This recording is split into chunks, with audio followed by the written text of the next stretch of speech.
Hello, নমস্কার বন্ধুরা। তো আগের ভিডিওতে আমরা আলোচনা করছিলাম এই যে এখানে এসআই এর যে প্রথম কলামগুলো আছে এগুলো কি করে ফিল আপ করতে হয়। জন্ম, তারিখ, মাস, এখানে বয়স, আধার কার্ড নাম্বার, এখানে দেওয়া আছে মোবাইল নাম্বার, পিতার নাম, মাতার নাম, পিতার এপিক নাম্বার, মাতার এপিক নাম্বার, স্বামী স্ত্রীর নাম এপিক নাম্বার। এগুলো আমরা আগের ভিডিওতে ডিসকাস করেছি, এই জন্য এই ভিডিওতে আর আলোচনা করছি না। আজকের আলোচনার বিষয়টা হলো এখানে যে দ্বিতীয় নম্বরের কলামটা আছে আত্মীয়ের বিবরণ, যার নাম পূর্ববর্তী কলামে সর্বশেষ SIR এ দেওয়া আছে। অর্থাৎ আমরা আজকে এই বিষয়টা আলোচনা করছি না, এটা অন্য কালকে আলোচনা করব। এর পরবর্তী ভিডিওতে আজকে শুধু এই বিষয়টা আলোচনা করব।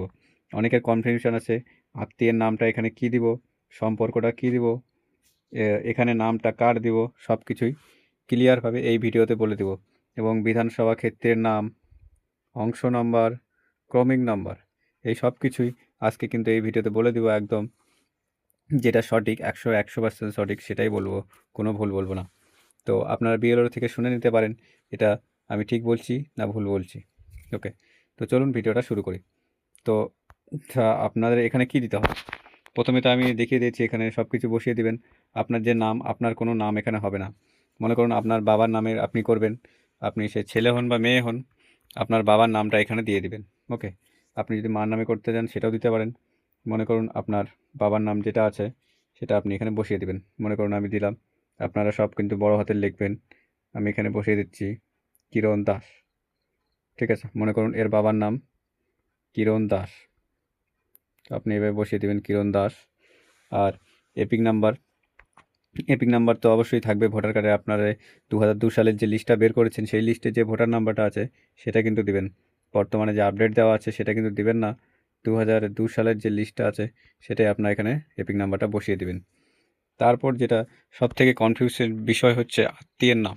তো এই আত্মীয়ের নামটা আপনারা কি দিবেন। তো এখানে আমি বলে দিই, আত্মীয়ের নাম হচ্ছে আপনার এখানে যে আপনি লিখলেন কিরণ দাস, ঠিক আছে, আমি আরেকবার লিখে দিচ্ছি কে দাস, কিরণ দাস। কিরণ দাসের যে সম্পর্কে ওখানে কে ছিল, বাবা ছিল না, যদি মেয়ে হয়ে থাকে, সে যদি মেয়ে হয়ে থাকে, আপনার মা হয়ে থাকে, তাহলে নিশ্চয়ই ওখানে স্বামী থাকবে। তো তার নামটা সেখানে দিতে হবে। ওকে, তো আমি ভোটার লিস্টে গিয়ে দেখিয়ে দিচ্ছি সেই নামটা কী ছিল। তো এইটা হচ্ছে সেই 2002 সালের ভোটার লিস্ট। আর এখানে দেখতে পারবেন এই যে কিরণ দাস, এই কিরণ দাসটা ওখানে আপনি লিখেছেন তার আত্মীয় মানে সম্পর্ক কী আছে, এই যে উপরে দেখুন সম্পর্ক, এই সম্পর্কে যে আছে কিরণ দাসের, এখানে যার নাম লেখা থাকবে সেটাই আপনাকে লিখতে লাগবে। এখানে যদি তার মার নাম লেখা থাকে বা স্বামীর নাম লেখা থাকে সেটাই আপনাকে লিখতে লাগবে। তো এখানে দেখুন কিরণ দাস লেখা দেওয়া আছে কি পিতা নাথুয়া দাস, তো এটা আপনারা বসিয়ে দেবেন। আর এই যে আপনি এখানে ভোটার কার্ড নাম্বার দেখতে পাচ্ছেন WB06, এটা দিয়ে শুরু, এটা আপনারা সেখানে বসিয়ে দেবেন। তো আমি আপনাকে, তো এখানে আমি কিরণ দাস দিয়েছেন তার এপিক নাম্বারটা আপনি এখানে দিয়ে দেবেন, WB যেটাতে শুরু। তারপর আত্মীয়ের নামটা এখানে দিয়ে দিবেন যেটা আমি দিয়েছিলাম, যেটা আমরা দেখলাম ওখানে। এখানে আমরা বসিয়ে দিচ্ছি নাথুয়া দাস, নাথুয়া দাস। এখানে দেখতে পাচ্ছেন সম্পর্ক, তো সেখানে যেটা সম্পর্ক ছিল সেই সম্পর্কটা আপনারা দিবেন। কিরণ দাস আর এই যে নাথুয়া দাসের মধ্যে যে সম্পর্কটা হবে সেটা আপনারা দিবেন। এই যে এখানে উপরে যে ব্যক্তিটা আছে এই ব্যক্তির সঙ্গে কোনো সম্পর্ক এখানে কিন্তু হবে না।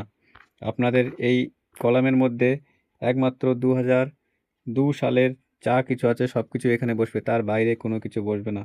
আপনার কোনো ডিটেলস এখানে বসবে না, একমাত্র 2002 সালে যার সঙ্গে আপনি লিঙ্ক করছেন তার ডিটেলস এখানে বসবে। তো এখানে নাথুয়া দাস দিয়ে দিলেন।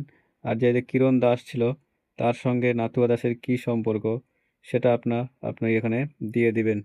ঠিক আছে, তো এখানে যেহেতু পিতা সম্পর্ক ওখানে দেওয়া আছে, আমরা এখানে সম্পর্কটা পিতা দিয়ে দেব। ইংলিশে আপনারা লিখবেন ফাদার। ওকে, তো এখানে ফাদার লিখে দিবেন। তারপর আপনার যে জেলার নাম হবে সেটা আপনারা দিয়ে দিবেন, আপনার যেটা জেলা হবে। আর আপনার রাজ্যের নাম হবে ওয়েস্ট বেঙ্গল, সেটা এখানে দিয়ে দিবেন।